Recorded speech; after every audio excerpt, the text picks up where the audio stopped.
Hola, bienvenidos a este curso sabatino, el juego de pelota prehispánico. Mi nombre es Alan Vidal y es un placer y un honor para mí presentarles al doctor Eliseo Francisco Padilla Gutiérrez, arqueólogo de la ENA y maestro y doctor de antropología en la UNAM. Desde el año 2000 ha participado en proyectos arqueológicos en Veracruz, Michoacán, Guerrero, Teotihuacán, y ese mismo año recibió el Premio Nacional al Estudiante de Arqueología. Ha sido profesor de la ENA y director de la zona de monumentos arqueológicos en el Tajín.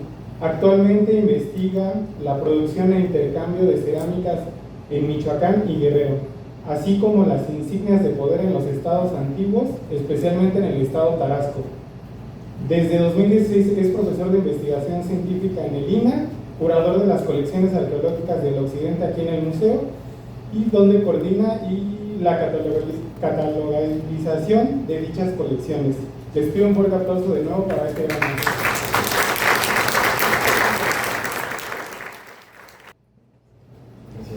Buenos días. Buenos días. Casa llena. Muy bien, casa llena. Pues con esta euforia, ya no sé si deportiva, pero del fútbol, pues se organizó este curso y además un gran tema, un gran fenómeno también de época prehispánica y actual.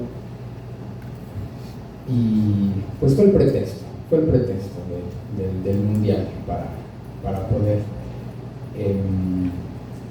platicar de temas de interés.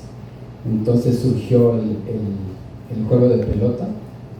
Creo que nunca había visto el auditorio al 100, siempre había huecos por ahí. Entonces se organizó esta serie de pláticas con 4 temas. Ya la maestra Carmen lo platicó.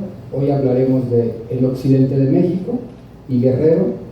La próxima sesión va a estar la doctora Anita Áñez, no se lo pierdan, por favor, no se lo pierdan.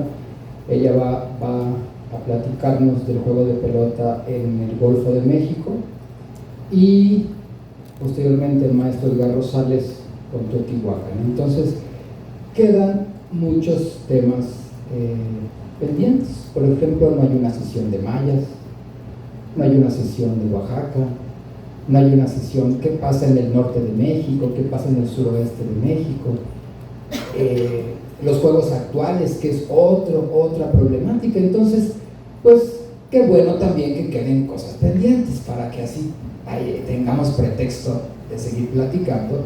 Y bueno, al final nunca concluimos con algo, siempre quedarán, y qué bueno que queden.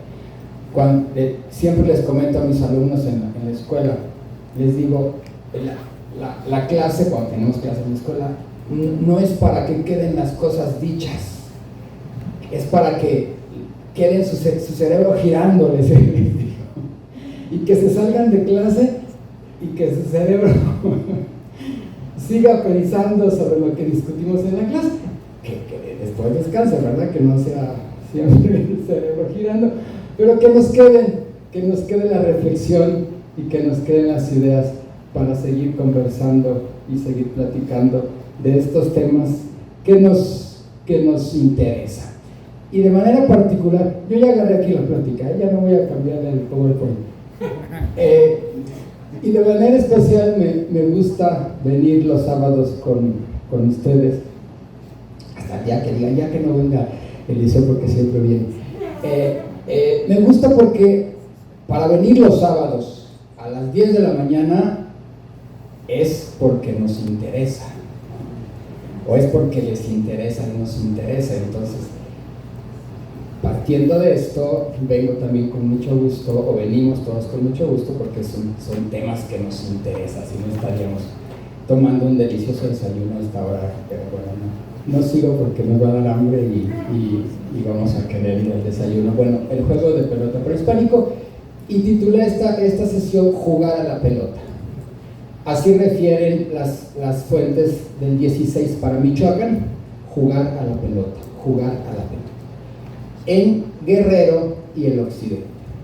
Como ya muchos de ustedes saben, ahora consideramos dos regiones diferentes, Guerrero y el occidente de México, aunque en la sala del museo están juntas, pero lo estaremos manejando de manera separada. Guerrero y el occidente de México, jugar a la pelota, con esta extraordinaria escultura de un jugador de pelota de las tumbas de tiro. Bueno, esto solo para ubicarnos de manera espacial. El occidente de México, cuando hablamos del occidente de México, nos referimos a Sinaloa, Jalisco, Nayarit, Colima, Michoacán, en términos generales. Como bien sabemos, estas fronteras no existían así en época prehispánica, pero es para delimitar un área, ¿no? Entonces hablamos del occidente, estos estados y sus áreas limítrofes, ¿no? Sus áreas limítrofes, porque también habrá elementos del occidente en Zacatecas, en Querétaro, en Guanajuato, ¿no? Entonces, para ubicarnos temporalmente, y Guerrero separado también, de ahí otro colorcito para que nosotros veamos. Bueno, pero ¿qué sabemos del juego de pelota? El juego de pelota es otra característica importante de la forma de vida de la sociedad mesoamericana, que tiene y que implica toda una serie de conocimientos, de cosmovisión, de implicaciones también sociales, políticas y económicas, que nos habla de una sociedad en toda la extensión de la palabra. Entonces, ¿cómo sabemos que jugaban a la pelota? Todo este rollo que acabo de decir es para puntualizar cómo no nos estamos inventando el juego de pelota. Bueno, para empezar, a los españoles les llamó mucho la atención el juego de pelota.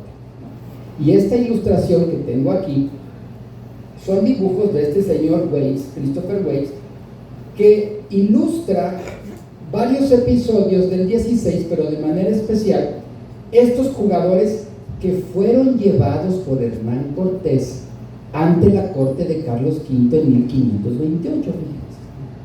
Entonces son ilustrados de una manera magnífica cómo se jugaba a la pelota aquí en el México antiguo, o en lo que era este territorio antes de la llegada de los españoles. Y es muy especial cómo están ataviados. Vean las protecciones en sus manos y esta forma muy especial de cuero que sujeta su pelvis. Y hoy, bueno, también como hay que mencionar, estos juegos que persisten en muchas regiones de nuestro país, principalmente en Michoacán, en Sinaloa, y algunos de estos grupos que estarán aquí en un par de semanas como parte de este curso. Es muy particular los análisis, los estudios que han hecho, por ejemplo, Manuel Aguilar, sobre el juego de pelota del Ulama de Calera en Sinaloa, que conserva muchos elementos de la tradición prehispánica, desde la vestimenta, estos atados de cuero en la pelvis y el abdomen, y también la forma de jugar sobre una superficie longitudinal dividida en dos partes. No hay unos taludes como los que conocemos en época prehispánica. Esto quiere decir que la pelota no rebota en esas estructuras, pero mantienen un juego sobre estas canchas. Esto también, como vamos a ver a lo largo de todas las sesiones en este curso, vamos a tener diversas maneras de jugar a la pelota, distintas maneras de jugar a la pelota, con variantes locales, con variantes regionales, y entonces vamos a descubrir esa parte. Es súper interesante las variantes de juego de pelota en Michoacán, por ejemplo, que se juega con estos palos, estos bastones de madera, tanto con pelotas de trapo, algunas son de fibras, y que pueden estar encendidas y se juegan en las calles de las ciudades y de los pueblos en Michoacán, como aquí en estas fotos en Santa Clara. Y que nos da pautas también. Con todos los casos contemporáneos hay que analizar y hay que revisar qué elementos son prehispánicos, qué elementos tienen una continuidad y qué elementos también son adiciones que se van incorporando a la manera de jugar. Pero son registros importantes, hay que conservar estos juegos. Qué excelente que existan estas federaciones nacionales que mantienen y conservan estos juegos, de manera especial el juego del ulama de cadera en Sinaloa, que se juega en pocos lugares, pero bueno, hay que también, no es el comercial para el apoyo económico, eso muy bien, muy bien. Y escogí esta foto de Xochicalco en Morelos, además de la maravillosa vista que tiene el valle, porque ilustra perfectamente una típica cancha de juego de pelota de época prehispánica, que es el espacio longitudinal en el centro, delimitado por estas dos estructuras con estos taludes y unos marcadores que van a dividir la cancha en dos partes, en este caso señalado por estos aros de pelota. Este será un juego de pelota que es cerrado, tiene aquí estas dos bardas, muros que van a delimitar la cancha y va a formar una clásica dibujo de una doble T o una I con estos cabezales que ahorita veremos. Entonces, pues muchos de ustedes seguro conocen muchas canchas de juegos de pelota, pero para quienes no conozcan una cancha prehispánica, esto sería una cancha. Aquí esta es la superficie donde se jugaría la pelota botaría en los taludes y se estaría haciendo el juego del equipo que estaría en esta mitad contra el equipo que estaría en esta otra mitad. Lo que no queda claro, o sea, sabemos que la cancha se dividía en dos partes, eso lo tenemos en muchas referencias, en los códices, en las propias canchas, en el juego del ulama. La cancha se dividía en dos, un equipo de un lado, un equipo del otro.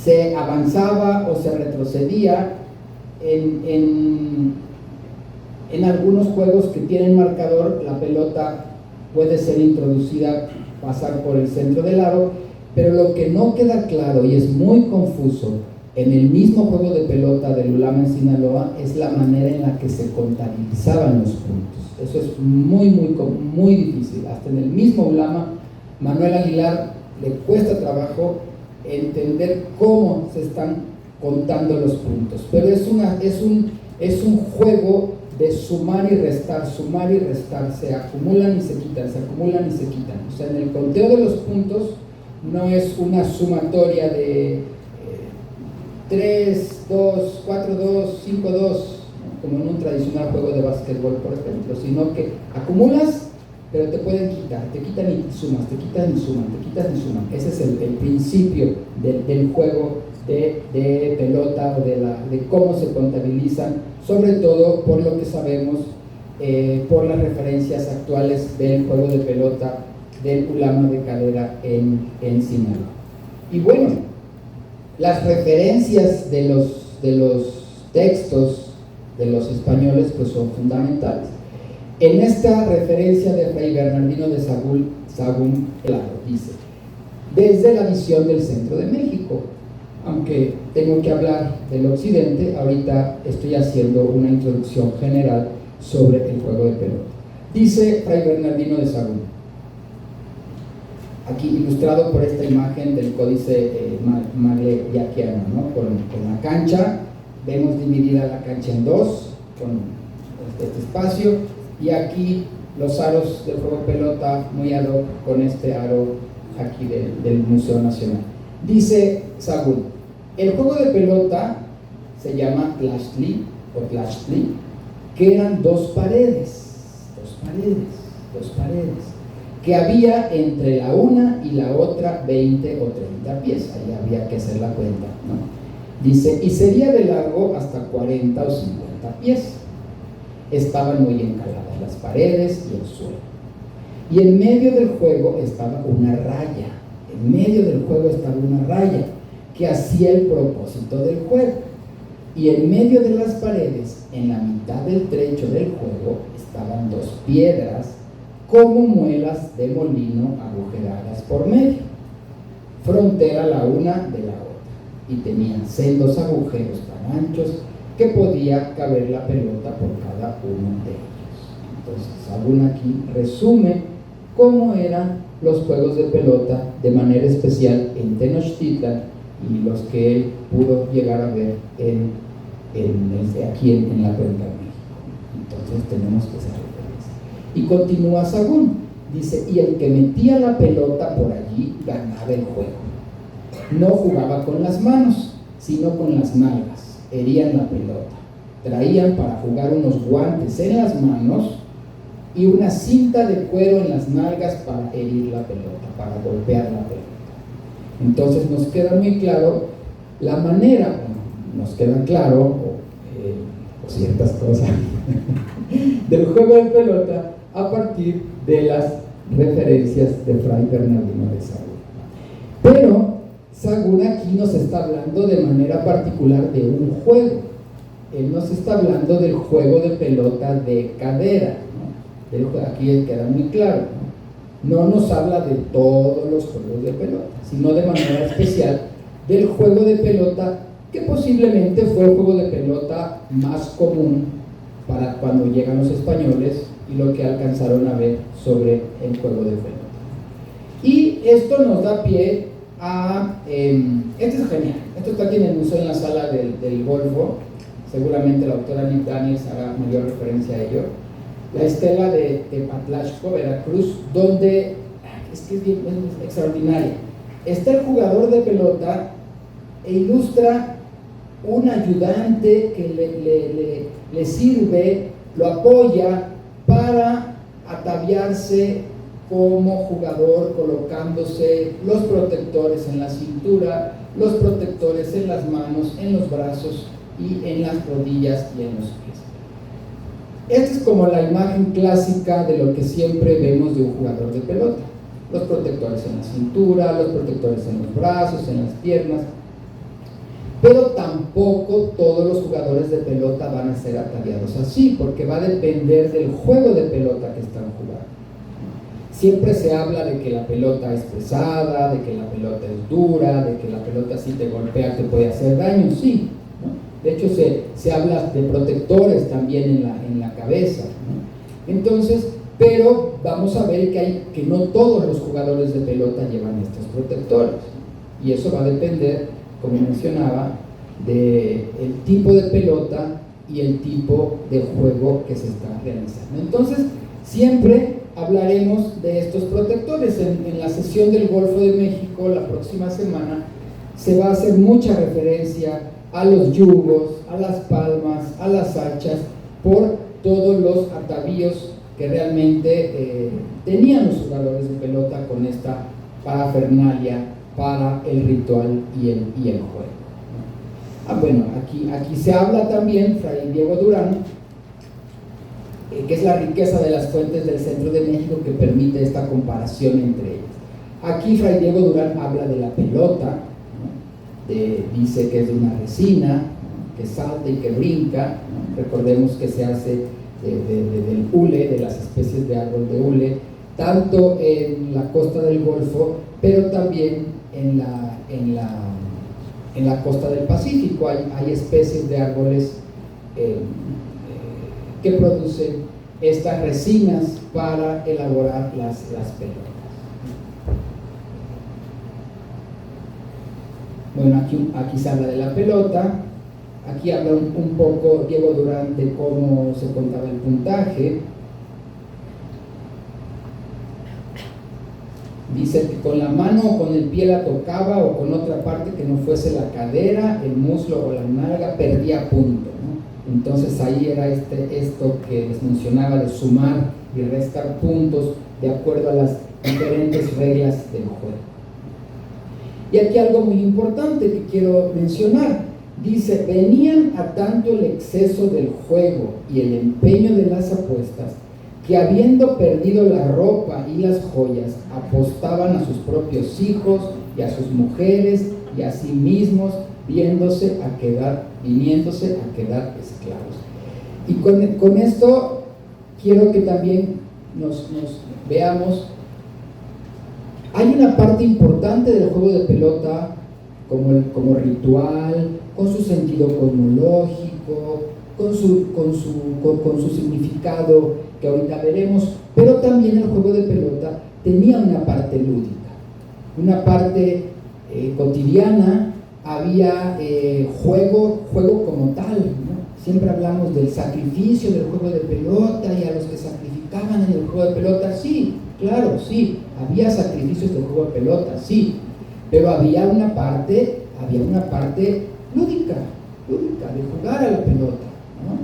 En pares de 1, de 2, de 3, de 5, hasta de 7 jugadores se menciona, ¿no? Entonces, no todos los juegos eran ceremonias, rituales que terminaban en sacrificios de los perdedores, ¿no? Sino que una buena parte del juego de pelota eran juegos lúdicos, ¿no? Se menciona, por ejemplo, que los señores se enfrentaban y traían a sus buenos jugadores. O sea, había sus buenos jugadores y enfrentaban a sus buenos jugadores con estas apuestas y estos regalos que se ofrecían y se jugaban entre ellos. Entonces, esta parte del juego lúdico y de las apuestas que se hacían no lo tenemos que perder de vista. Aquí lo menciona Durán y lo menciona también Sagún. Dice Sagún, otras veces por su pasatiempo jugaban a la pelota, por su pasatiempo. Y para eso tenían sus pelotas guardadas, que eran macizas de una resina o goma que se llama hule. O sea, tenían sus propias pelotas para jugar también en el pasatiempo. Y también consigo, esto es lo que les menciona, y traían consigo los señores, ojo, buenos jugadores de pelota que jugaban en su presencia. Y por el bando contrario, otros señores, y ganábanse oro, chalchihuites, cuentas de oro, turquesas, mantas ricas, etcétera, etcétera, y granos de cacao. Entonces, veamos todo lo que conlleva el juego de pelota y lo que hay atrás del juego de pelota. Y lo que hay atrás del juego de pelota, ¿no? Y atrás del juego de pelota, o sea, está el ritual, está el juego, está la distracción, está el ritual, pero también lo que hay atrás del juego de pelota. Pensemos en la parte política, en la parte económica, lo que también se jugaba ahí. Entonces hay que reflexionar también, creo que es la diapositiva que sigue, no, todavía, cómo el juego, y lo vemos hoy en día con el Mundial de Fútbol que muchos criticamos, pero al final son actos sociales. Son actos sociales, ¿no? Podemos estar y rezongar y esto y el otro, pero al final son manifestaciones culturales y sociales, ¿no? Y entonces lo que tiene que venir de nosotros es un análisis y no solo de lo que pasa hoy, sino también lo que ha sido el juego, a lo largo de la historia, lo que ha implicado en nuestra vida como seres humanos el juego, ¿no? Entonces aquí es una reflexión importante que tendríamos que hacer todos desde el juego prehispánico, lo que pasaba en época prehispánica con el juego y también lo que implica el juego hoy en día en todos los sentidos. Esto es de Eric Taladois, un francés que es el investigador que más ha trabajado el juego de pelota toda su vida.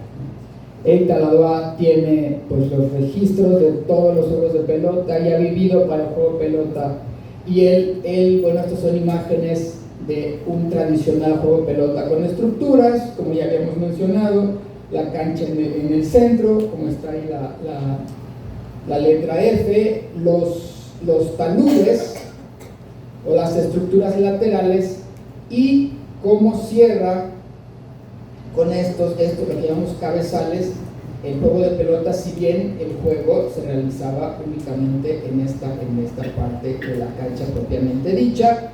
El corte de una cancha de juego de pelota, el espacio para jugar, las estructuras y propiamente una vista desde la parte superior. Esta es una tipología que ha elaborado Éric Taladois desde solo estructuras simples que delimitan un juego de pelota hasta estructuras más complejas que cierran propiamente la cancha y se forma, como tenemos aquí en el extremo inferior, una I latina o una doble T. Entonces vemos todas las variantes que podemos encontrar de una cancha de juego de pelota, siempre delimitada por estas dos paredes o dos estructuras que van a delimitar, y las variantes que van a tener en la terminación de esta cancha. También los perfiles, los cortes, hay taludes más inclinados, hay taludes más bajos. Entonces también entender las variantes regionales y estudiar las variantes regionales y ver por qué son distintos, por qué cambian. Por ejemplo, en Cantona, que es la zona arqueológica con más juegos de pelota, más de 20 juegos de pelota, estaba viendo una entrevista de García Cook y decía que un juego de pelota no estaba completamente simétrico, que tenía una de sus paredes más inclinadas que la otra, y él explicaba que esa estructura, esa cancha, seguramente la usaban los señores de Cantona para enfrentarse con otros señores de otros sitios, y él explicaba que esta diferencia en la inclinación daría una ventaja a cierto equipo, porque la pelota rebotaría a favor o en contra del lado del equipo contrario. Entonces veamos cómo hasta esos detalles en la arquitectura del juego de pelota podríamos encontrar para tener ventaja o desventaja sobre el juego. Entonces, bueno, les quería compartir esta tipología, y cuando se hace referencia a la clasificación de Taladois, pues siempre se hace referencia a esto, ¿no? Se dirá, por ejemplo, el juego de pelota de tal lugar es del tipo 3 de Taladois. Entonces ya sabemos que el juego de pelota es del tipo 3 o del tipo 8, del tipo 7, en fin. Es para tener una referencia de una clasificación general de los juegos de pelota mesoamericanos. Y aquí tenemos un dato, ya tiene 10 años, esto es del 2016. Éric Taladois registró, fíjense cuántas, 2.572 canchas en Mesoamérica y el suroeste de Estados Unidos. El suroeste. Para el 2016, 2.572 canchas. Entonces, también revisar y entender cómo las canchas para el juego de pelota son también un indicador importante de las relaciones políticas entre los asentamientos. Los sitios grandes pues tienen más canchas de juegos de pelota, los sitios más pequeños tienen menos canchas de juego de pelota, y sitios que no tienen canchas de juego de pelota, ¿no? Estructuras, no quiere decir que no jugarían a la pelota, o jugarían a la pelota en lugares más sencillos. Haría yo una analogía bastante burda, pero pensar, por ejemplo, en las relaciones económicas de las ciudades respecto al número de estadios de fútbol, por ejemplo. Voy a hacer una comparación un poco burda, ¿no?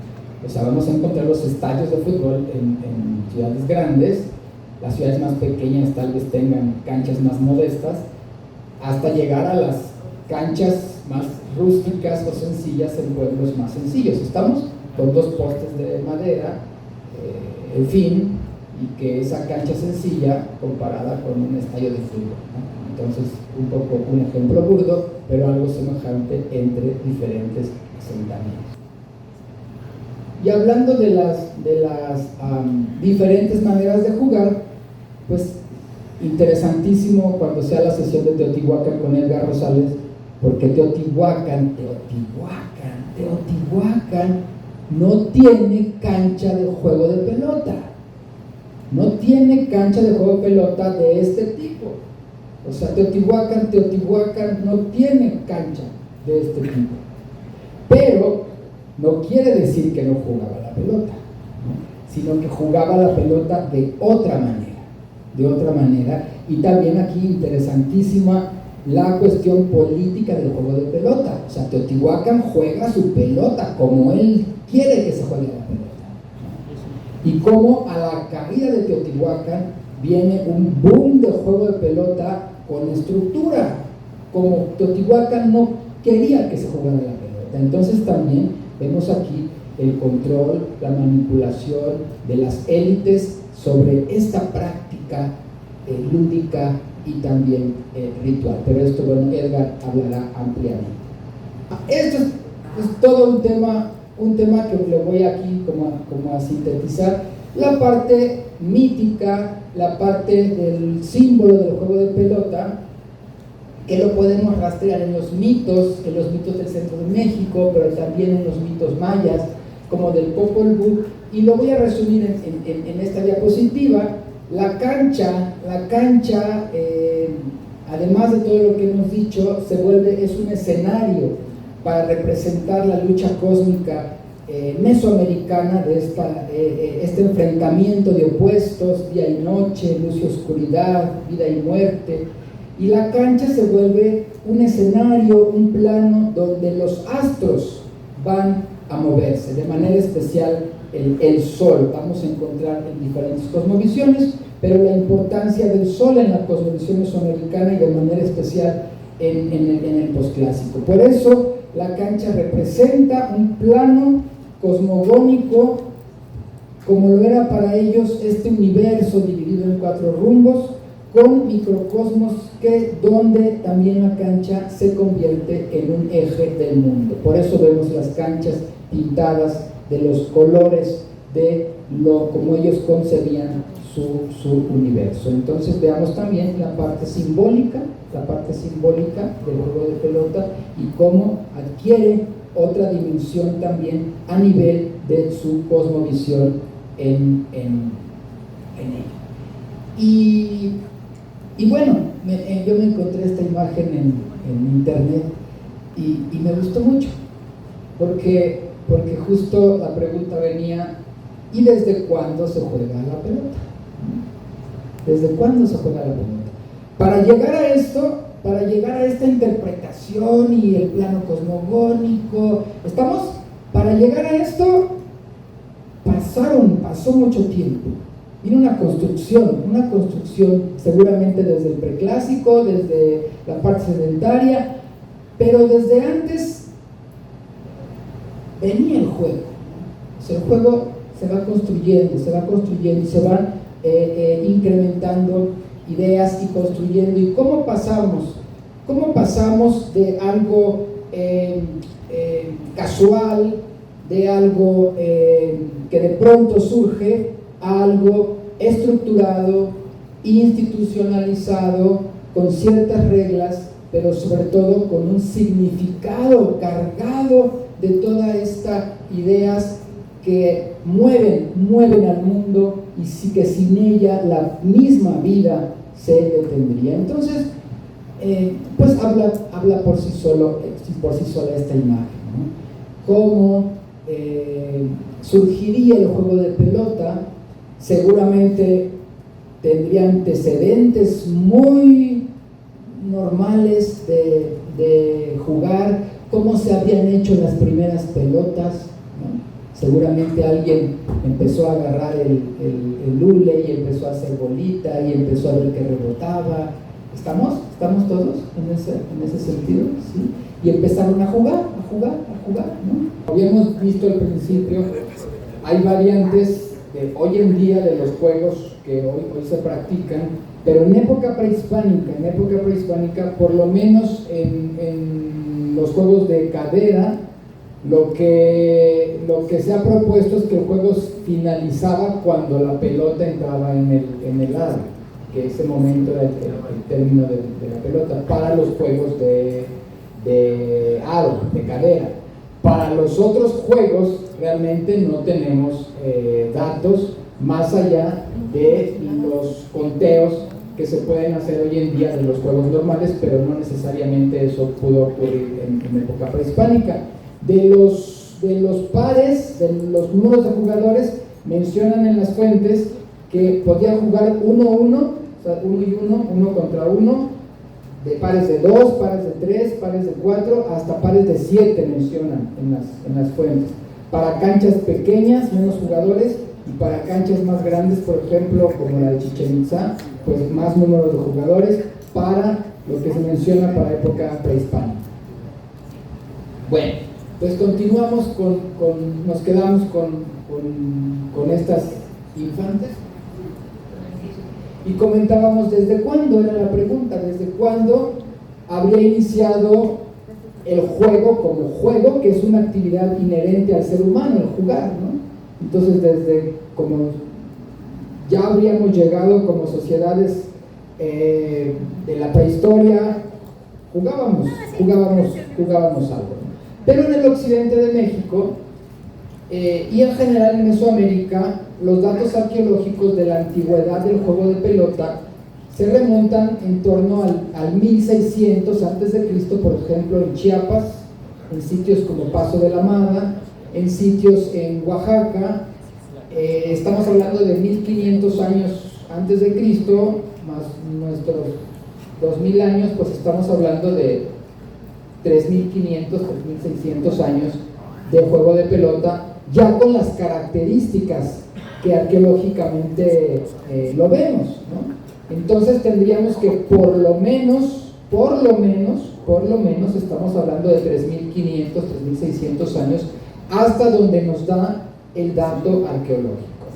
En la próxima sesión, en la costa del Golfo, hablará la doctora Nick ampliamente sobre el hule, las pelotas en la cultura olmeca y sobre todo de los hallazgos en el Manatí con las pelotas de hule que se han encontrado de manera arqueológica.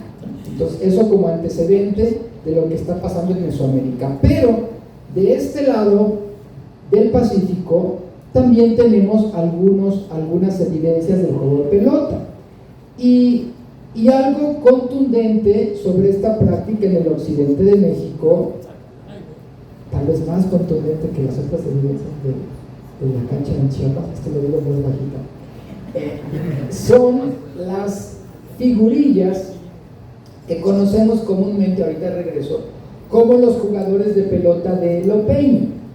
Es una ofrenda que aparece excavada por Arturo Oliveros, que aparece en la tumba 3, que son tumbas, no son tumbas de tiro propiamente, pero sí son excavadas. Esto es un corte, son excavadas en el subsuelo, hay una cámara, esto es la cámara, con una escalinata, y les presento aquí las distintas tumbas que se excavaron en distintas temporadas, y en especial la tumba 3, que es la que nos interesa. Aquí hay una foto de la tumba 3 de Lopeño.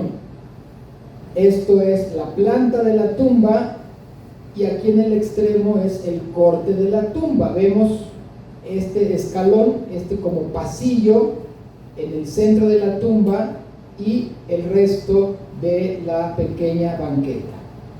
Son 3 capas que registra Oliveros al interior de la tumba, y al final, en la capa 3, tenemos, aquí está en corte, aquí está en planta, encerrado en el círculo, una acumulación con tierra por el paso del tiempo, que quedó con unas figurillas depositadas en esta tumba. Las tumbas de Lopeño fueron tumbas reutilizadas, quiere decir que colocaban individuos, los removían, colocaban individuos, removían, y en algunas de estas tumbas hay hasta más de 20 individuos que se fueron colocando de manera a través del tiempo. Entonces quedaron en la última, en la primera, en la capa más profunda, quedaron sepultadas estas figurillas que ahora las vemos así. Son este conjunto.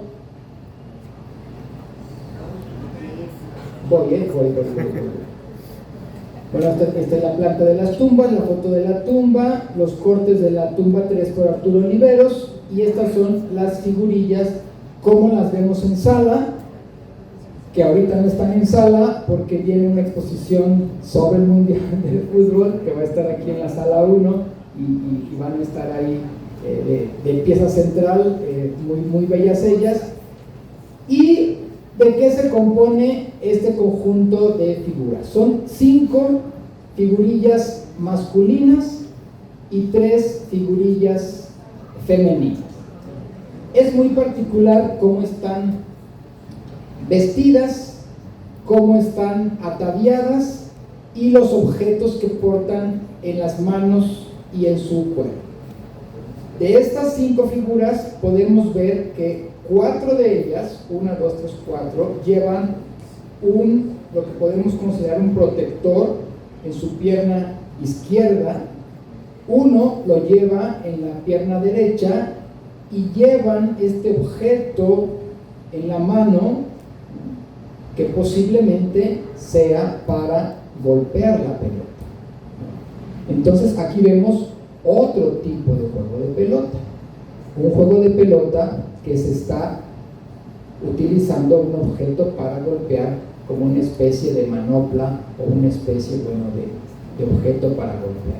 Es interesante el protector en la pierna, que nos habla también de la forma de jugar a la pelota, y este personaje que lleva la pelota, el protector y el objeto en el otro extremo de la mano, la parte derecha.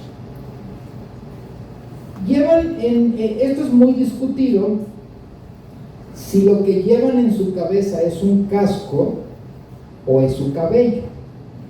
No sabemos si es su casco o es su cabello.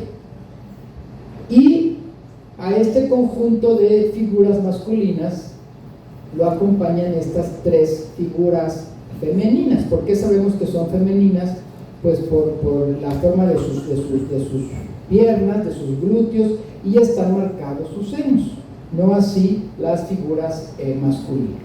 Las figuras femeninas yacen sentadas en el suelo, pues adoptando una forma relajada, diría yo, en espera, y tradicionalmente se ha dicho que están expectando, que están atentas al juego, ¿no? Esa es una interpretación. Los hombres están jugando y las mujeres están atentas contemplando el juego. Es una interpretación, ¿no? Es una interpretación. Si partimos de que es cabello, pues seguimos con esa interpretación. Si partimos de que no es cabello, aunque estas tienen incisiones en la parte superior, solo estas 2 figuras, el resto no. Si partimos de que son cascos protectores para el juego de pelota, estos personajes también lo llevan, ¿no? Entonces queda abierta la interrogante si solo son personas que acompañan el juego o también estarían participando del juego, ¿no? Porque hasta lo que hemos platicado, quienes participan en el juego y lo que se refiere en las fuentes y lo que se ilustra en la iconografía, lo que vemos en las estelas, lo que vemos en las figuras, en las esculturas, quienes juegan a la pelota son varones, ¿no? Y está bien, o sea, hablamos también de una diferenciación de género, ¿no? Actividades que en época prehispánica eran para varones y que actividades eran para mujeres, ¿no? Y además, si el dato arqueológico lo está dando así, pues así se practicaba en época prehispánica, ¿no? Pero les comento estas otras interpretaciones que también surgen en torno a las figurillas femeninas. Ya ustedes en las preguntas me dirán bueno, están ahí como parte de la expectación del juego pelota, tranquilas, no pasa nada, o si también llegasen a jugar mujeres. Y es una pregunta también que nos podríamos hacer, ¿no? Si bien están representados de manera predominante las figuras masculinas como jugadores de pelota, hacernos la pregunta si dentro de la cosmovisión mesoamericana, eso es muy importante, porque luego queremos analizar la sociedad prehispánica desde nuestra cosmovisión, ¿no? Y más ahora con esta apertura, inclusión, etcétera, etcétera. O sea, en época prehispánica, desde su cosmovisión, la mujer podía jugar a la pelota, ¿no? ¿Sí o no? Desde la cosmovisión prehispánica, ¿no? Que es una pregunta que hay que hacer. Hasta hoy, la evidencia se inclina a que era un juego exclusivo para los varones, pero habría que hacer la pregunta en qué casos las mujeres podían haber jugado a la pelota o no. Otros elementos importantes del opeño es, por ejemplo, estos objetos de piedra que pueden interpretarse como estos objetos para golpear a la pelota, ¿no? Que aparecen en estos contextos, son de piedra, pero hacen alusión a objetos de madera, ¿no? que fueron utilizados, que no necesariamente utilizaron estos objetos de piedra, como vamos a ver en Veracruz. Y son muy sugerentes para esta época estos objetos que aparecen tanto en Michoacán como en Platilco, en Guerrero también están estos objetos cóncavos convexos que les llamamos yuguitos porque se parecen a los yugos, bueno, encontrándoles forma, a los yugos de madera de la costa del Golfo de México. Entonces, que pudieran ser representaciones de posibles protectores de rodillas, de codos para el juego de pelota. Lo interesante de estos objetos, conocidos como yuguitos, es que aparecen en una área bastante extendida entre Michoacán, Guerrero y la Cuenca de México, como parte de un complejo de objetos que nos van a hablar del ritual del juego de pelota. Entonces aquí también, en Occidente no es tan claro, en la costa del Golfo sí lo es, la parafernalia del juego de pelota. ¿Qué objetos sagrados, si lo quieren ver en algún momento, o qué objetos especiales en un momento comprenden, agrupan el ritual del juego de pelota, ¿no? Si el jugador se atavía de esta manera, pues hay objetos que son propios para el ritual del juego de pelota. En el occidente veremos que hay muchos objetos faltantes que sí aparecen en otras regiones porque no se utilizan, ¿no? Pero vemos para esta época estos objetos que pueden ser parte de ese complejo ritual del juego de pelota en el occidente de México. Saltamos Bardet, en esta misma época estamos en torno al 1000 antes de Cristo, o sea, 1000 antes de Cristo, o sea, estas figurillas tienen 3000 años de antigüedad, 3000, ¿no? Si estamos en el 1000 antes de Cristo, y más o menos en la misma época tenemos un ejemplo importante de un juego de pelota temprano en Guerrero, que es Teopantecuanitlán, que es poco referido. Siempre se habla del Paso de la Amada, siempre se habla de Oaxaca, y poco se hace referencia a estas estructuras que se han interpretado como una cancha de juego de pelota, ¿no? Y están ahí, están en Teopantecuanitlán, en Guerrero, al interior de este patio hundido de la segunda época constructiva del sitio, ya para el 800 antes de Cristo, ligeramente posteriores a las figurillas que veíamos en el Popeye. ¿Qué es el Teopantecuanitlán? Tenemos este espacio, este patio hundido, delimitado por estos muros, y tenemos estas esculturas de piedra que rematan el muro hacia el este y hacia el oeste.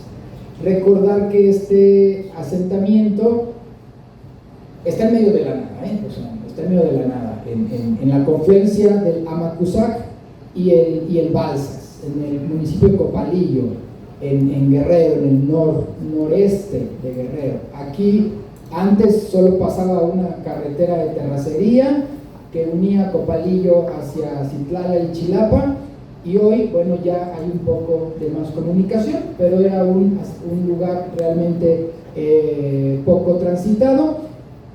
Estaba siendo saqueado, ¿no? Había grúas y se estaban llevando ya estas esculturas. Afortunadamente el Centro INA o el INA hizo su trabajo y llegaron arqueólogos de Morelos. En esos años el Centro INA Guerrero era Guerrero Morelos, y se detuvo el saqueo y se hizo pues la investigación y la conservación de este importantísimo asentamiento. Entonces, para lo que nos compete como el juego de pelota, es fundamental Teopantecuanitlán si interpretamos estas estructuras como cancha de juego de pelota. Pues para mí son claras las estructuras que delimitan un espacio central en el centro, valga la redundancia, de un patio hundido. Y unido a esta idea de juego de pelota dentro de un espacio, en una parte central, tenemos la iconografía de las esculturas, de estas 4 esculturas, que de manera evidente pues muestran un rostro felino, ¿no? Vemos los ojos almendrados, vemos las fauces, y es un personaje con un rostro felino antropomorfizado, con las manos hacia el frente, donde sostiene estos objetos que se han interpretado como estas raquetas o manoplas u objetos de manera semejante a lo que veíamos en el opeño. O sea, en el opeño tienen unos objetos en las manos para golpear a la pelota. Esto se ha interpretado de manera semejante, unos objetos que sostienen en las manos que pueden ser utilizados para el juego de pelota. Además, en las manos se marcan estos elementos que pueden también interpretarse como protectores de las manos. Entonces hay 2 elementos importantes de estos jaguares ataviados como jugadores de pelota, y con ello hay una carga simbólica muy fuerte de jaguar relacionado con el maíz, muy fuerte, muy fuerte. Son jaguares ataviados con estas bandas que encierran estas semillas que son muy comunes en la iconografía olmeca, semillas que inciden en la tierra y que de la parte superior se abren y brota la planta, ¿no? Entonces está ataviado con estos elementos relacionados con la fertilidad y relacionados con el ciclo de la vida a través de la tierra y el brote de las plantas. Además, sostienen en sus manos estas 2 espigas, ¿no?, o plantas que concluyen y encierran todos estos elementos que están representados en estas esculturas. Entonces, viendo todo el contexto de fertilidad en torno a este patio, pues adquiere una connotación muy fuerte el juego de pelota, ¿no? ¿Por qué jugar a la pelota?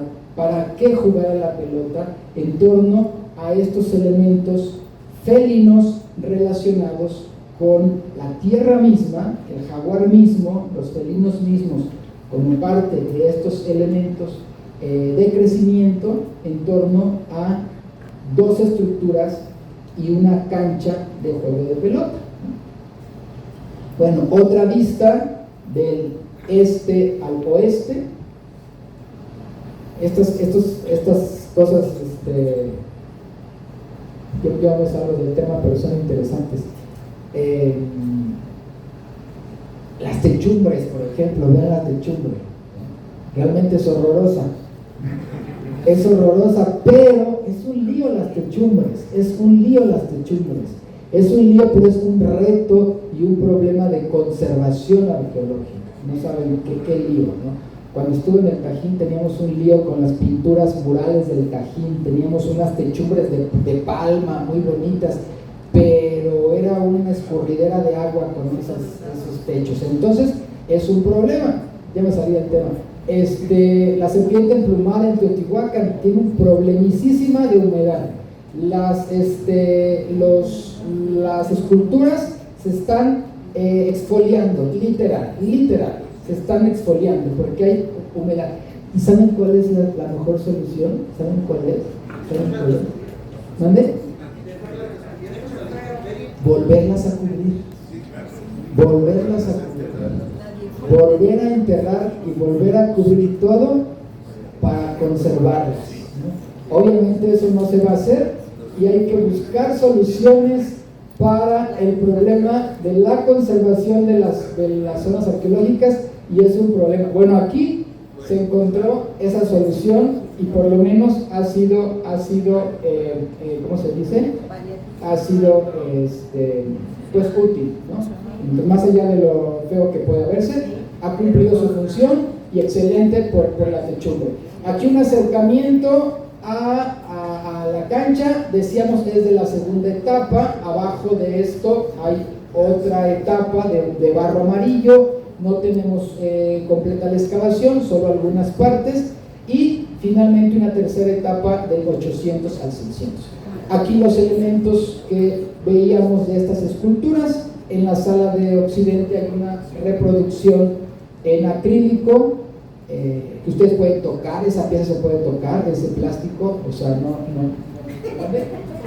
dicen que después lo regañan. Voy a poner un letrero grande ahí de que esa pieza es una reproducción y que se puede tocar, y es también un recurso muy bueno para débiles visuales, etcétera, etcétera, que pueden tocar una reproducción hecha en acrílico. Vamos a resolver eso.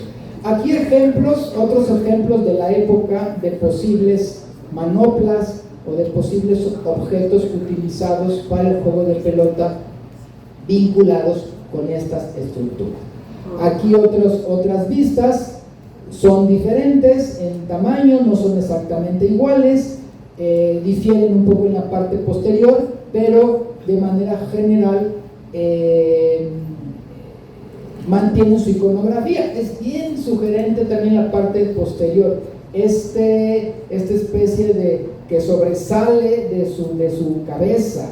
Ese elemento es bien interesante, cómo se va manteniendo en muchas esculturas. Por ejemplo, los chacmoles de Occidente tienen esta especie de chipote en la parte superior, que puede estar relacionado con estos elementos de las entidades anímicas y las relaciones entre estos seres con los seres de la Mecuna, ¿no? Y bueno, quería llegar a esto. Esto es una interpretación de Guadalupe Martínez Don Juan, que es la arqueóloga que excava y la arqueóloga que va y que atiende y que realiza toda la investigación en el asentamiento. Esto es el norte. Aquí están las esculturas. El 1 y el 2 dan hacia el este, la 3 y la 4 dan hacia el oeste. Entonces Guadalupe Martínez Don Juan, aquí están las canchas de juego de pelota. Registra un fenómeno astronómico importante. En la primavera, el sol, la sombra de la escultura 2 se proyecta sobre la escultura 4 por la mañana, y por el atardecer la sombra regresa.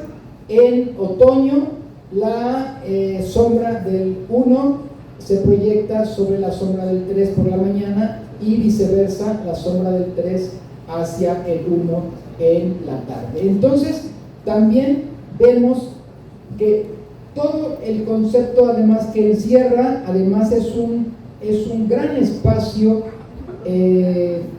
pues calendárico, un gran espacio que lleva el control y a través del cual ellos iban observando y midiendo el tiempo, ¿no? Cuando las sombras se proyectaban en ciertos espacios, estaban marcando ciertas fechas. Esto es lo que observaba Adolfo Martínez, pero seguramente ahí tenían todo un programa de relación de sombras y efectos de sombras que indicaban ciertas fechas. Pero lo más importante o sugerente para nuestro tema es que el centro de todo este espacio es una cancha de juego de pelota.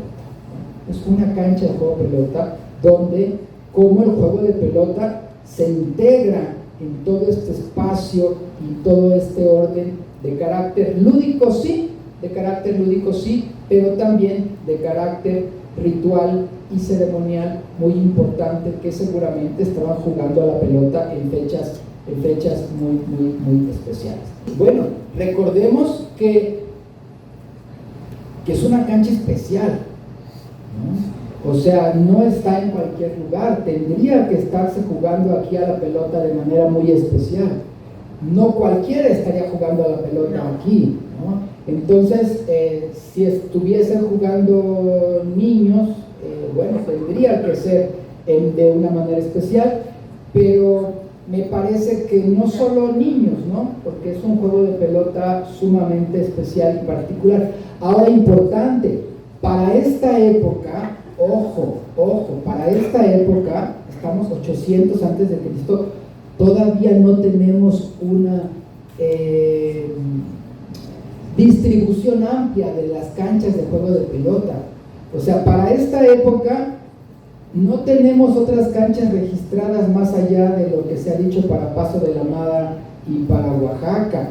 La profusión de canchas de juego de pelota empieza ya en el preclásico tardío, ¿no? Empieza ya en el 300 antes de Cristo y de ahí en adelante. Entonces, que no quiere decir que no se estuviera jugando a la pelota, repito. Entonces es sumamente especial, pero muy en este caso.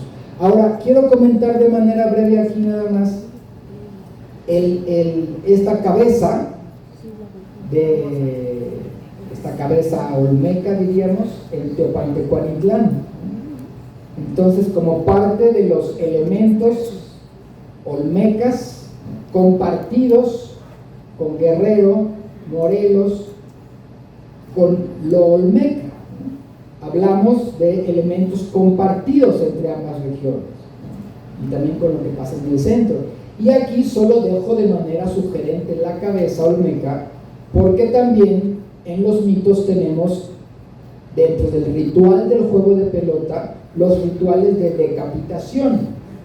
Y cómo la cabeza, en los mismos mitos, en algunos mitos mayas, cómo las cabezas se vuelven dentro del mito pelotas, ¿no? O cómo la misma pelota adquiere una connotación de cabeza en este juego. Entonces solo dejo aquí de manera sugerente, no tenemos otros elementos, ¿no? Tampoco solo pongo los datos que tenemos, pero existe el concepto en estas culturas de Guerrero para el 800 antes de Cristo. Y hay juego de pelota en Teopantecuanitlán como tal, ¿no? con tal más grande. Este juego de pelota ya es después del 600, ¿no? Habría que ver también, es de los más tempranos, ¿no? Si el otro es más temprano, este también es temprano, en un preclásico tardío 600, 500, es un juego temprano. Ya vemos las estructuras, vemos la parte que cierra, pero ya de época posterior a lo que veíamos en el patio hundido. Bueno, hago muchas referencias a Guerrero. Hay muchos juegos de pelota en Guerrero, ¿no? Es interesante ver mapas de juego de pelota mesoamericano y donde Guerrero es vacío, como si en Guerrero no hubiera juegos de pelota, ¿no? Entonces, yo me quiero siempre salir del tema y contarles un montón de chismes. Hubo ya no me van a invitar aquí a las conferencias. Hubo una serie de timbres postales que se hicieron con lo del mundial. Sí. y ya no supe si sí incluyeron cosas de Occidente, pero me decían las personas, es que en Guerrero Occidente no hay juegos de pelota. Entonces por eso no tomaban. Y parte de mi presencia aquí dentro del curso, pues es también poner en el mapa los juegos de pelota de Guerrero y el occidente de México. Entonces, veamos aquí una serie de sitios con juegos de pelota desde el preclásico tardío, ya lo veíamos en Teopantecuanitlán, en Frijolá, los juegos de pelota del clásico de la región Mezcala, los juegos de pelota del posclásico. Entonces es un elemento importante el juego de pelota dentro de los sitios Mezcala. Pero también, bueno, esta foto se me hizo interesante. Esto es un juego de pelota en Cuautepec, en Citlala, en el famoso Citlala de las peleas de los tigres. Bueno, hay sitios prehispánicos alrededor de estos lugares. O sea, está la población indígena actual, pero están sus sitios prehispánicos. Y este es un juego de pelota prehispánico en el sitio de Cuautepec, ahí atrás de Citlala. ¿Ven la cancha? La cancha, las estructuras laterales, es un juego grande, pero también es un juego que no se ha excavado. Entonces también presentarles juegos de pelota sin excavar. Cuando pensamos en los juegos de pelota, pues pensemos en estructuras cubiertas de vegetación. Este en particular, vean, es un potrero. Es un juego de pelota, aquí ven la cerca, aquí ven los animales. Entonces es un juego de pelota que pues se está utilizando como potrero, ¿no? Entonces, y como estos, pues tenemos muchos, ¿no? Pero se me hizo interesante mostrarles esta cancha de juego de pelota de Citlala en Guerrero, y bueno, y de paso aquí las maravillosas montañas que lo circundan. Xochipala, presentarles también los juegos de pelota en Guerrero, en Xochipala, de manera especial. Me tocó excavar un juego de pelota en la Albanera Xochipala, en el proyecto de Rosa Reina Robles, que es este que está aquí abajo. Vean, vémosla ahí, pero no lo excavamos completo, solo excavamos el inicio del juego de pelota, ¿no? Ahí está pendiente el proyecto que dé continuidad, pues ya lo vi hace 20 años ya de eso, ¿no? Lo interesante del Valle de Xochipala, vean los sitios marcados aquí con estos puntos, y 3 asentamientos tienen juego de pelota: la Organera Xochipala, Chichitlantepec y Chalchichochotla. Entonces vemos también cómo el juego de pelota se integra en esta relación entre asentamientos. Los asentamientos más importantes tienen un juego de pelota y los asentamientos menos importantes dentro de su organización política no tienen juego de pelota. Aquí en los sitios de Xochipala, el juego de pelota está relacionado a la casa, a los conjuntos centrales administrativos que conocemos como los patios hundidos. Aquí en este croquis del Dr. Paul Schmidt vemos el juego de pelota y el patio hundido, y aquí lo mismo en la Organera Xochipala tenemos el juego de pelota y los patios hundidos, que es la estructura administrativa central de los sitios Mezcala, y lo mismo la relación de las estructuras centrales políticas con el juego de pelota. Esta es una foto del juego de pelota de la Organera Xochipala, que como les comentaba me tocó excavar en mi proyecto de Rosa Reina Robles hace ya como 20 años, y esto solo es el cabezal, no sé si se entienda. Esta es la cancha, a ver, aquí se entiende mejor. Esta es la cancha. Aquí están las dos estructuras, ¿se entienden? Sí. Aquí está la cancha y apenas se inició la excavación, ¿no? Entonces este es el cabezal sur, y este es el inicio de la cancha, ¿no? Entonces habría que excavar toda la cancha y excavar el otro cabezal para tener el juego de pelota completo, ¿no? Al principio no sabíamos que estaba conservado del juego de pelota o no, pero excavando encontramos el piso del juego de pelota. Está el piso, un piso de rojo, ¿no? Está el estuco, aquí está cubierto ya por una capa protectora de tierra para proteger el estuco, y el inicio de la cancha. Y bueno, aprovecho aquí para mostrar los taludes, cejas taludes que conforman la cancha y el inicio del tablero con clavos, ¿no? Y bueno, solo para comentar los juegos de pelota, este es un fragmento de aro de juego de pelota que se encontró aquí, en Alganera Xochipala. Entonces, son estos elementos, estos rompecabezas que también nos ayudan a integrar el juego de pelota dentro de estos sitios. En esta tablita, pues son otros juegos de pelota de la región Escala. Aquí está la Alganera Xochipala y un poco sus medidas, ¿no? Hace rato hablábamos de medidas. El ancho de la cancha, vemos canchas de 10 metros, es una cancha muy grande en Cocula, canchas de 4 metros en el Panteón, 10.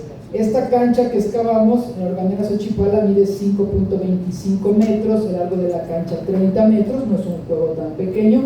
En fin, entonces tenemos juegos de pelota muy grandes, por ejemplo este de Chalchichochotla es enorme, vean, un juego de pelota de 120 metros de largo, un juego realmente muy grande, el juego de Chalchichochotla, ¿no? Muy grande.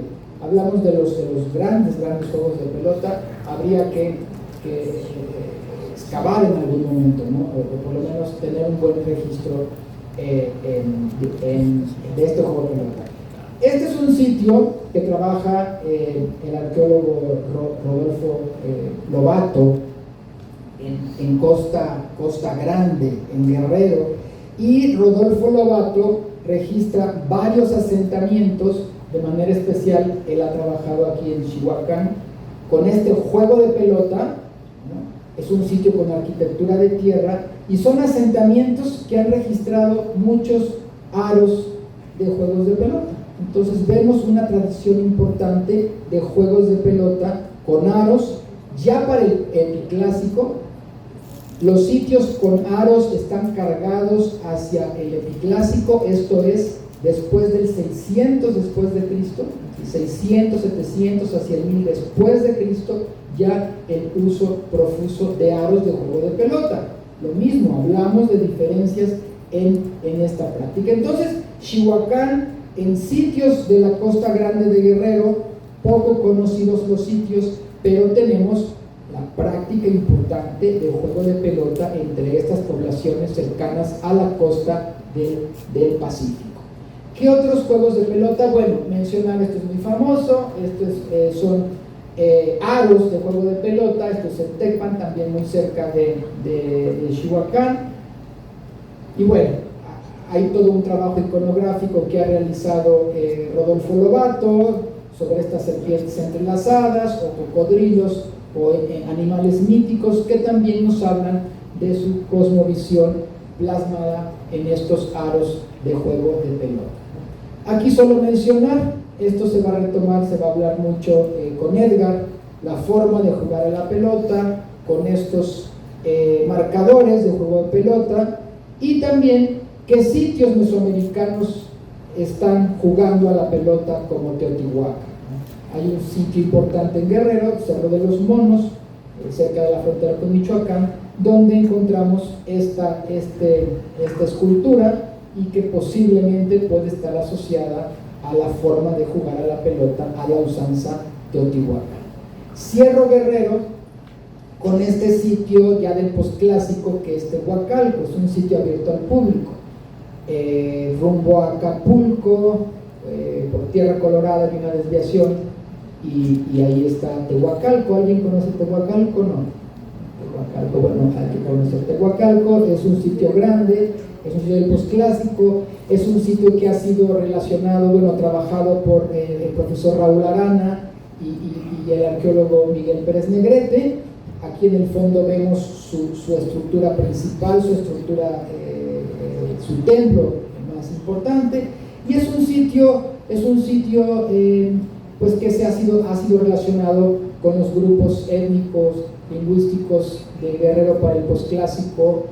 Muchos lo han relacionado con los grupos yopes, estos grupos aguerridos que tuvieron enfrentamientos importantes también y bueno, estas relaciones de no conquista con los mexicas, pero son sitios complejos, y aquí bueno también presenta el juego de pelota de Tehuacán. cuando se excava muchas veces pues solo se encuentran los desplantes de las estructuras. No se encuentra a veces la estructura completa. Entonces se marca con unas piedritas pequeñas o con un cambio de piedra hasta dónde era el nivel original y hasta dónde ya es la parte reconstruida. Antes de los 60s, por ejemplo, es bien interesante Teotihuacán. Cuando ustedes vayan a Teotihuacán, pongan atención. Entre la pirámide de la Luna y la pirámide entre la pirámide de la Luna y el río San Juan, entre la pirámide de la Luna y el río San Juan, todo eso se excavó y se consolidó en los años 60. Entonces, la política de ese tiempo era dejar las estructuras brillantes, ¿no? Entonces, había mucha reconstrucción. El ejemplo más claro es el Palacio del Quetzalpóatl, todos los conocen. Hay una reconstrucción hasta los techos y las almenas y se reconstruyó el edificio completo. Y del río San Juan a la Ciudadela, ustedes presten atención, son dos ciudades distintas. Lo que está entre el río San Juan y la Ciudadela se excavó y se consolidó en los años 80. Entonces ahí la política era distinta, ahí la política era dejar las estructuras como se encontraron. Entonces era excavar y consolidar solamente la parte que se tiene, sin alterar y agregar otras cosas. Entonces ustedes van a ver unas cosas como gelatinas, unas cosas así que no se entienden, porque así se encontraron, ¿no? Así se encontraron. Entonces, ahí tenemos estas dos posiciones completamente opuestas.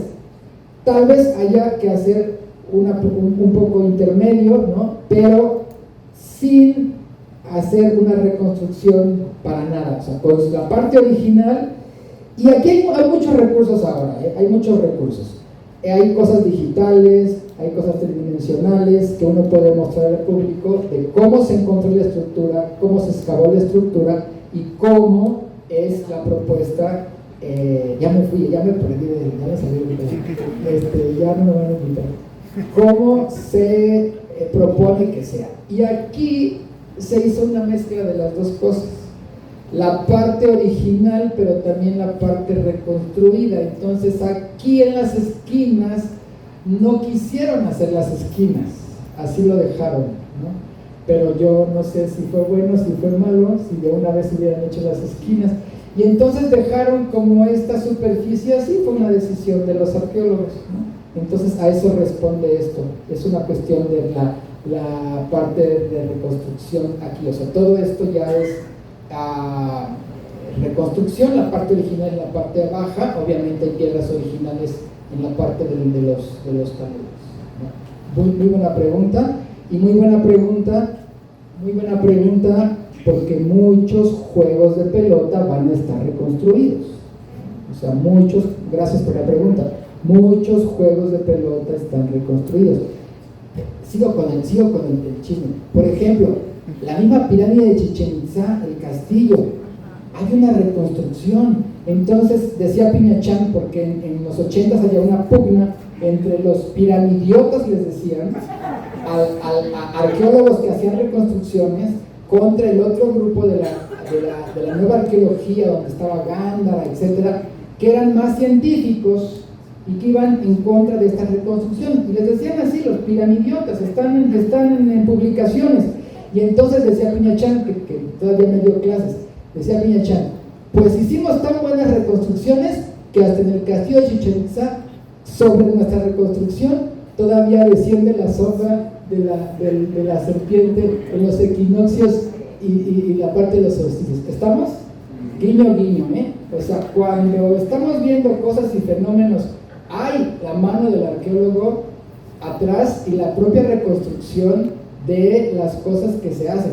El mismo Teopantecuamitlán, en Tehuantepec, o sea, hay una anastilosis, sí, un acomodo de piedras, sí, pero está la mano ahí de los restauradores y de los arqueólogos que están trabajando sobre las estructuras, ¿no? Pero es importante mencionarlo y es importante considerarlo en este tipo de arquitecturas. Entonces también cuando hablamos de observaciones astronómicas, de alineamientos y de que la sombra del sol, bueno, hay que considerar que tras esas observaciones hay una parte de reconstrucción que se hizo, hay que ver qué tanto y qué tanto sí y qué tanto no, ojo, por parte de los arqueólogos que trabajaron en esas zonas arqueológicas. El caso del castillo es importante, ¿no?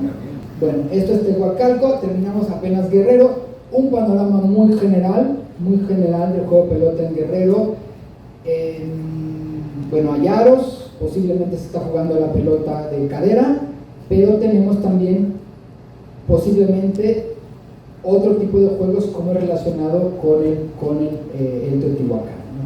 En muchos sitios solo se encuentran los aros, es muy común encontrar los aros, seguramente muchos de ustedes lo saben, es muy común encontrar los aros empotrados en las iglesias, encontrados en los atrios, están los aros.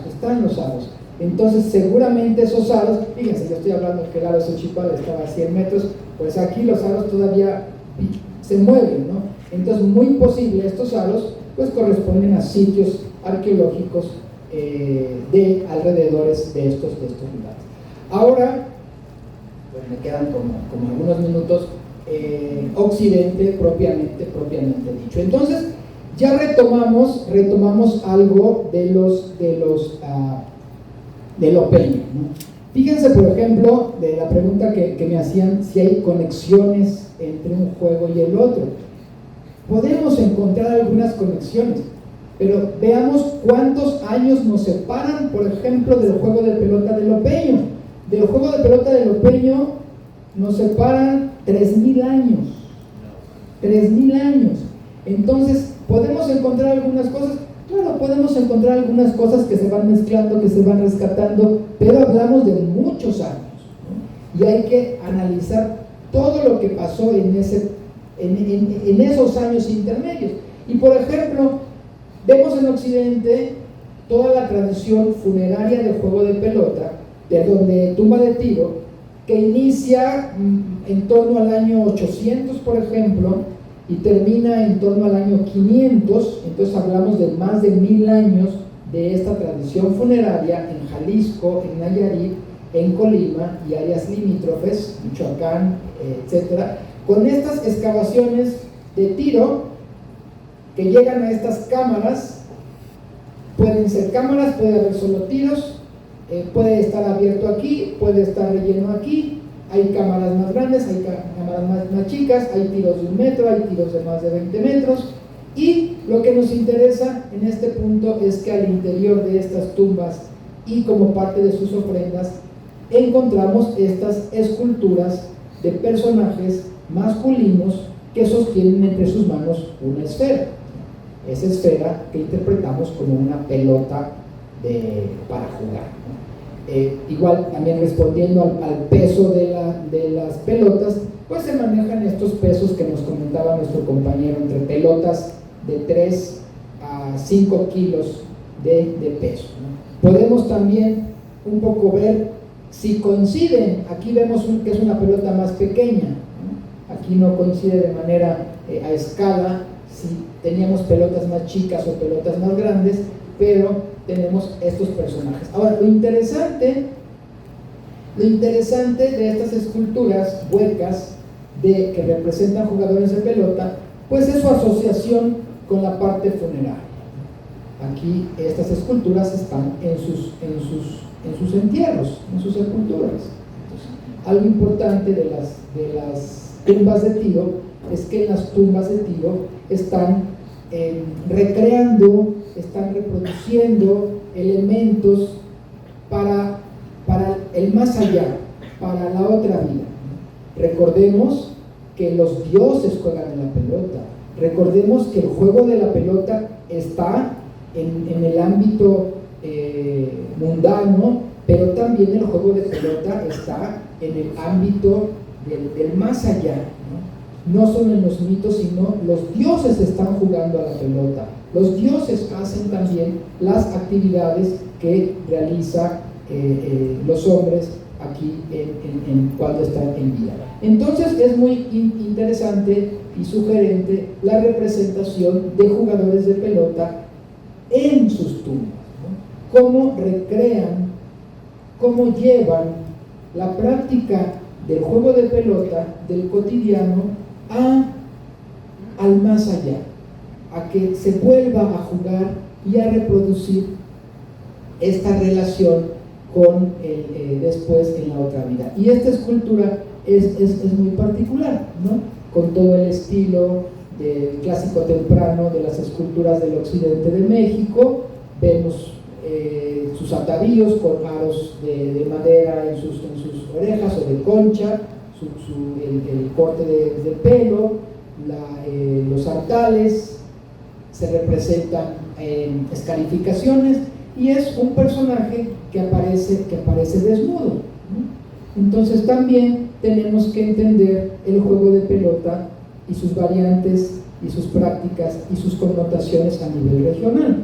En el occidente de México durante esta época la cuestión corporal es distinta, ¿no? Hay muchas representaciones de estar desnudos, entre comillas, porque no hay vestimenta, pero sí van ataviados con grandes tocados, con grandes orejeras, con grandes collares, ¿no? Hay muchas representaciones, pero vemos un jugador desnudo, ¿no?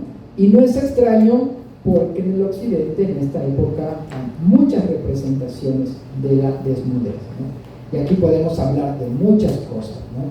Cómo todo tiene que ver con la cuestión cómo en cada sociedad asume y concibe sus roles y sus prácticas de manera distinta, ¿no? O sea, para ellos esto es así, ¿no? Cómo asumimos también nuestro cuerpo y cómo asumimos la representación de nuestro cuerpo y la sexualidad y la sensualidad es cultural, ¿no? Es cultural.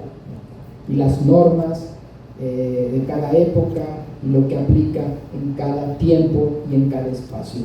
Y el occidente en esta época es así, ¿no? Es así. Entonces el jugador aquí sostiene la pelota, posiblemente en una actitud de lanzamiento. Es impresionante. Y pensar cómo se jugaría la pelota desnudo. La pelota aquí, aparte de la desnudez propia en sí de su cuerpo, que no está llevando alguna protección, ¿no? Aquí hay otras connotaciones. Es el jugador, es solo la persona que sostiene la pelota, es el que lanza la pelota, no es el jugador propiamente dicho. ¿Estamos? ¿Estamos? Hay como varias connotaciones, pero nos quedamos con esa, ¿no? ¿Por qué? Porque hay otras representaciones. El occidente aquí sí me va a disculpar el resto de Mesoamérica, pero en sus maquetas es otra historia. El occidente de México se pinta solo para la representación tridimensional en barro, en sus figurillas y en sus espacios. Tenemos otros temas, tenemos templos, tenemos casas, actividades cotidianas que están representando a la gente de Occidente, como si fueran fotografías, una cosa bárbara. Entonces, representan sus juegos de pelota, representan las estructuras laterales que ya hemos mencionado, la cancha y los jugadores de pelota. Entonces, aquí tenemos otra fuente de información importantísima para saber cómo, o elementos por ahí que nos ayudan a armar el rompecabezas de cómo se jugaba la pelota. Aquí, por ejemplo, vemos 3, 4, 5, 6, 7 personas, ¿no?, en la cancha. pensaríamos en equipos de 3 y una posible persona que está fungiendo como juez, ¿no? También se habla de los jueces de juegos de pelota en las fuentes, se hace referencia a estas personas como jueces. Vemos aquí este marcador en el centro que divide la cancha en dos, como hemos visto, ¿no?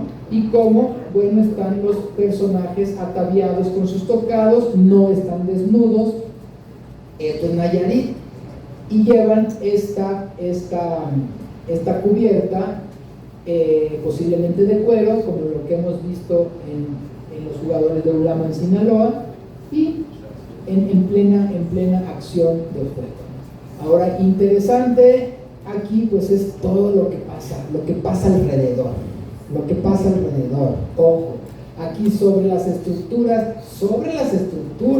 está la gente sobre las estructuras. Entonces, pensar en estas canchas que hemos visto, así como las vemos vacías, pues no estaban vacías, seguramente había algunos juegos vacíos, pero aquí vemos la euforia del juego en torno a estas maquetas. Vemos las maquetas de Occidente, nuevamente las estructuras, la gente sobre las plataformas y los personajes Esta es una maravilla, porque aquí vemos de manera más clara, la pelota es muy grande, cómo golpea la pelota con la cadera. Esto es muy evidente, muy claro, cómo golpea la posición del cuerpo, la flexión, cómo se sostiene con una mano, cómo levanta una pierna, el brazo, y cómo está justo dando el golpe, enfrentando en este escenario. Aquí lamentablemente está rota, falta la parte final, seguramente aquí no sabemos si había otra persona, otras dos para completar aquí el par, y nuevamente las personas expectando, viendo el juego. Esto es un estilo completamente nayarita, del clásico temprano. Tenemos muchas figurillas sueltas, por ejemplo aquí en el museo, de este estilo. Y la buena noticia es la maravilla de las maquetas, y la pequeña mala noticia es que todas estas maquetas de juego pelota, si se fijaron en las referencias, están en museos extranjeros. Hay una maqueta de juego pelota aquí en el Tamayo, algunas maquetas en otros museos en la Ciudad de México. Les digo que en el Museo de Antropología no tenemos maquetas de juego de pelota, sí tenemos maquetas de casas sí tenemos las casas con los personajes, tenemos muchas figurillas que posiblemente fueron parte de maquetas, pero lamentablemente no tenemos maquetas de juego de pelota en el museo. Pero bueno, rescatamos la información que de estas maquetas tenemos. Y es muy interesante que aquí están las figurillas chiquitas, pero tenemos las esculturas con los mismos estilos. La banda en el cabello, ¿no? La banda en el cabello está en las esculturas más grandes. Aquí hay el detalle de esta prenda masculina típica de estas esculturas, lo lleva aquí y lleva la pelota. Entonces tenemos a los jugadores en gran formato. Estas son esculturas que están en sala, ustedes las pueden ver.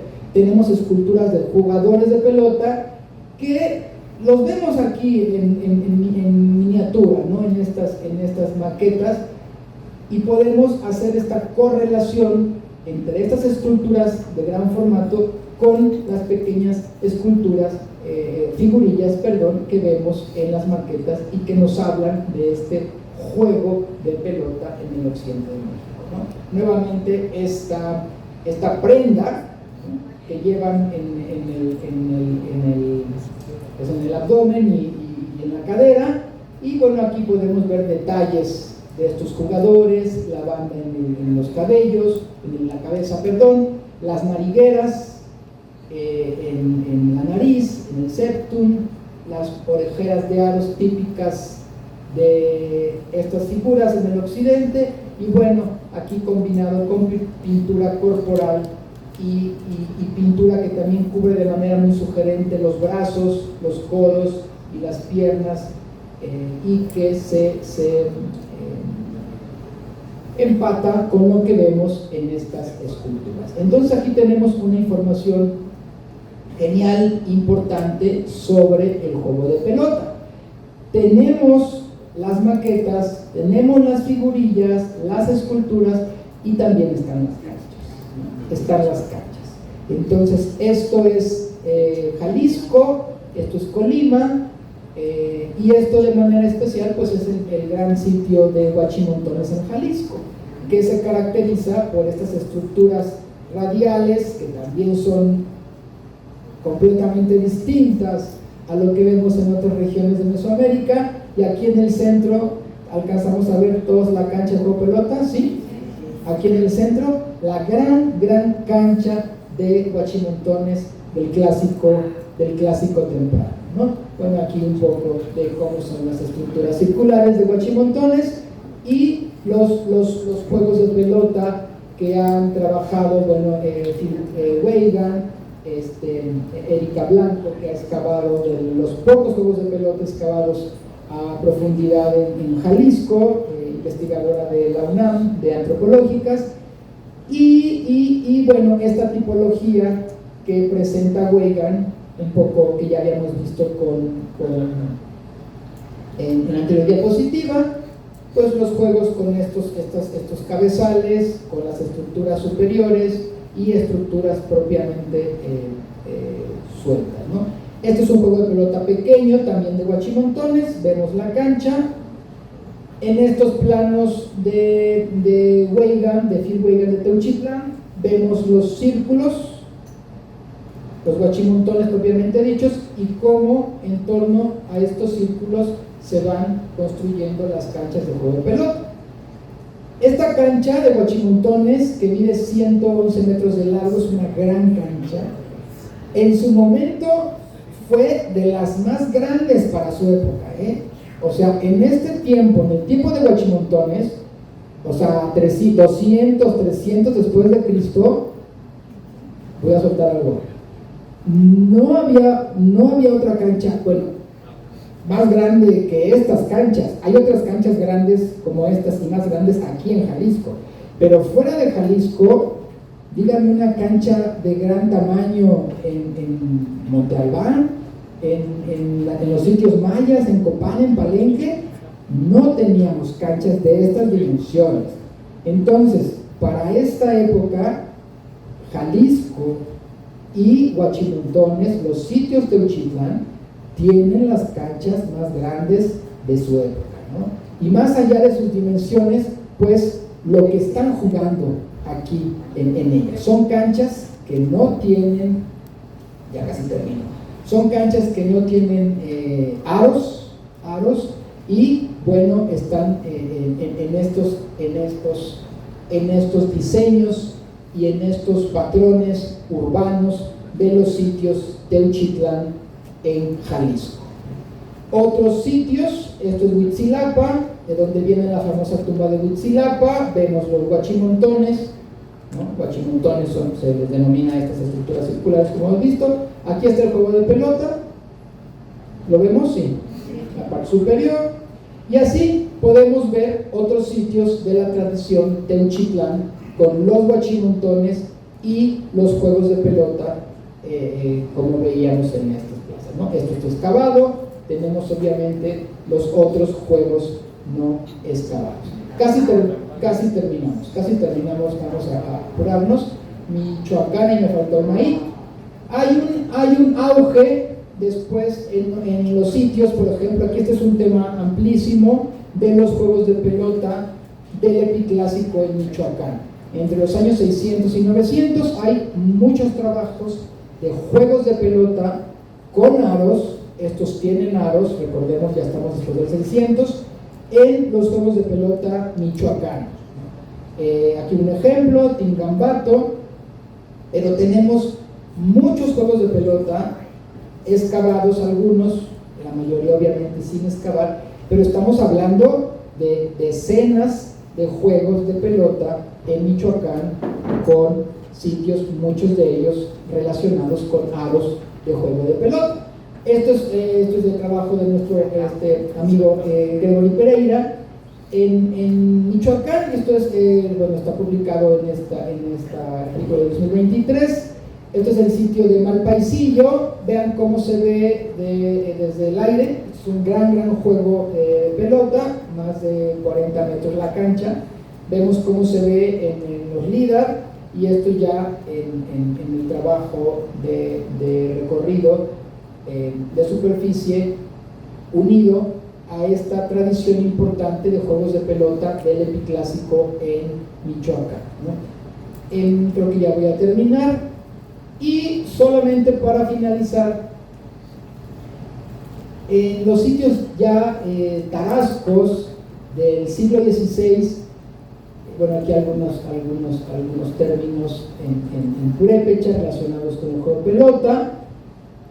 No hay canchas tampoco en los sitios posclásicos con aros, con estos taludes en Tzintzuntzan, en Pátzcuaro, en Huatzio, por lo menos registradas. Entonces, igual respondiendo a la pregunta de estos juegos purépechas que hoy se juegan con bastón en las calles, en las canchas, es muy posible que al no tener estas estructuras laterales, como lo hemos visto en estos sitios del posclásico en Michoacán, estén jugando de esta otra manera, posiblemente con los bastones, con estos palos, pero no tenemos evidencia de ello, ¿no? En la relación de Michoacán, ¿no? Empecé hablando de Sagún y de Durán, pues cierro la plática hablando de las fuentes desde el occidente, ¿no? Que a diferencia del centro de México, que podemos comparar con diferentes fuentes, allá tenemos contadas referencias, pero esta es una interesante. Dice, está hablando de una cuestión mítica. Dice: el dios llamado Kupansieri jugó con otro dios a la pelota llamado Achuri Ire, y ganóle y sacrificó, ¿no? Entonces son pequeñas referencias que encontramos, pero que nos hablan de la práctica del juego de pelota, aquí relacionada con los dioses jugando a la pelota, y no solo el juego de pelota mismo, sino el sacrificio, ¿no? Los dioses, aquí en estas tres líneas podemos sacar muchísima información. Los dioses tarascos jugando a la pelota, y además relacionado con el sacrificio, ¿no? Recordemos, solo como nota a pie de página, pues la importancia del sacrificio en el pensamiento mesoamericano y de la ofrenda de sangre como medio de continuidad de la vida, ¿no? O sea, la sangre alimenta a los dioses, y con ello viene esta renovación de los ciclos de la vida, ¿no? Hay pocas referencias, son 4 o 5 referencias a juego de pelota en relación de Michoacán. Aquí está hablando de la migración de los grupos anteriores a los tarascos, y dice: y los sacerdotes de Xaratanga, que era una de las diosas principales, la llevaron a Xipixio e hicieronle allí sus cues, sus templos, y un baño y un juego de pelota, ¿no? Entonces se habla de, en este caso, la construcción de un juego de pelota, un baño, un baño en Temazcal y un templo, ¿no? Ahora, habla de juego de pelota, pero habría aquí que puntualizar que debe de ser no un juego de pelota de taludes, sino un juego de pelota, un espacio abierto para jugar a la usanza, posiblemente con palo o con bastón, como después estamos viendo con los tarascos, ¿no? Bueno, aquí es imágenes de Iguazio, de Tzintzuntzan, de los sitios posclásicos, que no tienen un espacio, como hemos hablado, de juego de pelota, pero sí hay espacios amplios en sus explanadas que pudieron ser adecuados para otro tipo de juego de pelota, posiblemente como estos juegos de pelota que hoy se juegan en Michoacán con un palo o un bastón, ¿no? Y bueno, creo que con esto cerramos, si estoy en tiempo, con esto cerramos. Y bueno, nos fuimos ya muy rápido en la parte final, creo que me tardé mucho en la parte inicial, pero también era un poco la introducción al curso completo, ¿no? A lo largo de estas sesiones, pues tendrán más temas relacionados con el juego de pelota en otras regiones, pero por pues dejar sobre la mesa a Guerrero, que tiene muchísimos juegos de pelota, desde el preclásico, como lo vimos en tantos casos, en el área Mezcala, en la Costa Grande, con estos aros increíbles, y toda esta tradición del juego de pelota, sobre todo con las figurillas del Opeño desde épocas muy tempranas, cómo se integra a las tumbas de tiro, las maquetas, las figuras, rememorando, continuando para dar continuidad a esta práctica lúdica, pero también sagrada y ritual en la otra vida, ¿no? Y enfatizar la diversidad del juego de pelota en época prehispánica, las distintas maneras de golpear a la pelota, con la cadera, con el antebrazo, y también el juego que se da con los bastones, con los palos, con las manoplas. Poco se menciona de estas cosas que sostienen en las manos que veíamos en el Opeño, porque en el Opeño no están usando bastón ni palo, están usando estas especies de raquetas. La diversidad, la complejidad y la diversidad del juego de pelota en Guerrero y en el occidente de México como parte de la vida cotidiana y ritual de estas sociedades antes de la llegada de los españoles. Bueno, gracias.